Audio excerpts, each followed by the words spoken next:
পুজোর মুখে ফের রেল ও সড়ক অবরোধ কর্মসূচি কুর্মী সমাজের। আগামী 20 সেপ্টেম্বর মহালয়ার দিন থেকেই অনির্দিষ্টকালের জন্য পশ্চিমবঙ্গ, ঝাড়খণ্ড ও ওড়িশার প্রায় 100টি জায়গায় অবরোধের ডাক।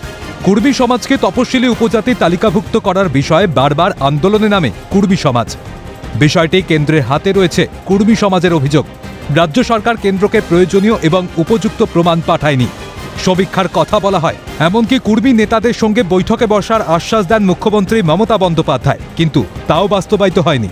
ক্ষোভে ফুঁসছে কুর্মী সমাজ। বুধবার পুরুলিয়া সাহেববাঁধে গড়াম থানার সামনে জমায়েত হয়ে এ বিষয়ে রূপরেখা তৈরি করেন সংগঠনের নেতারা। কিন্তু ফার্দার কমেন্ট জাস্টিফিকেশনের ম্যাটারটা হ্যাঙ্গিং অবস্থায় আছে। মমতা ব্যানার্জি মুখ্যমন্ত্রী আমাদের বিভিন্ন মিটিংয়ে গত নির্বাচনে উনি কথা বলেছেন যে এটা সার্ভে চলছে। তো সার্ভেটা কত বড়, কত কি ব্যাপার আমরা বুঝতে পারছি না। এখনও কিন্তু সার্ভের কোনো আমাদেরকে কপি লিস্ট কিছু দেওয়া হয় না। এইভাবে বাড়ির থেকে সব কিছু নিয়ে আসবো, ওইখানে রান্না বান্না করে নিয়ে বসে থাকবো, না এলে যতক্ষণ না দেয় আমাদের কিছু দাবি নালিশ চাইব না। মানে দাবি না দেওয়া পর্যন্ত ওখানে থাকবে।